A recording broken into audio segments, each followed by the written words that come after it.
వేలమండల కేంద్రంలోని dealer and employees association ఆధ్వర్యంలో వర్షాలు కురవాలని కప్పతల్లి ఆట ఆడారు. ముందుగా స్థానిక సబ్ మార్కెట్ యార్డ్లోని గణేష్ ఆలయంలో ప్రత్యేక పూజలు నిర్వహించారు. మండలంలోని ఎంప్లాయీస్ అసోసియేషన్ యువత కప్పతల్లి ఆడి సాంప్రదాయిక నృత్యాలు చేశారు. సంచిలో కప్పలను కట్టి ఆ సంచిని రోకాలకి తగిలించి డప్పు చప్పుళ్లతో నీటిని ఒకరి మీద ఒకరిని చల్లుకుంటూ ఊరేగించారు. షాప్ వద్దకు వచ్చిన వారికి ప్రతి ఒక్కరికి బిందెలతో నీళ్లు పోస్తూ వరుణుడు కరుణించాలంటూ వేడుకున్నారు.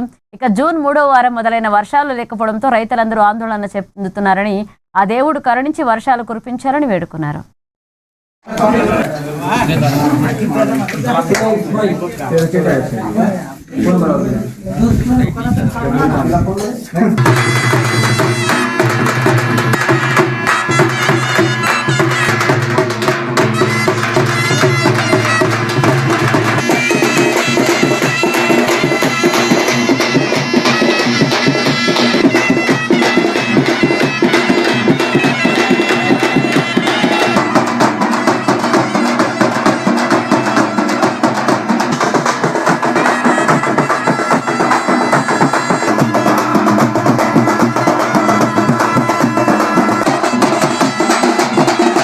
ఈరోజు బేల గ్రామంలో కప్పతల్లి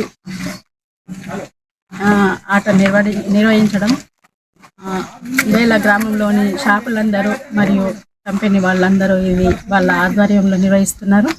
మరి కప్పతల్లి ఆట అంటే మన సంప్రదాయం, పూర్వీకుల నుంచి వస్తున్న సంప్రదాయం. ఎందుకంటే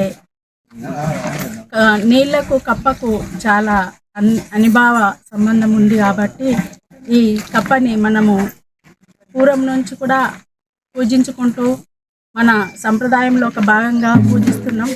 ఎందుకంటే దీనికి ఒక దృష్టాంతం కూడా ఉంది. ఇది పార్వతీదేవి సృష్టించినటువంటి ఒక దేవత.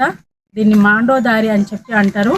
మరి ఈ దేవిని రావణుడు పెళ్లి చేసుకొని మరి పుణ్యశ్రీగా ఉంది ఆమెని ప్రతిరోజు మనం ఆల్య ద్రౌపది సీత తార మండోదరి తత పంచకన్య స్మరణిత్య మా పాప నాశనం అని చెప్పి మనం ప్రతిరోజు ఈ మాండోదారిని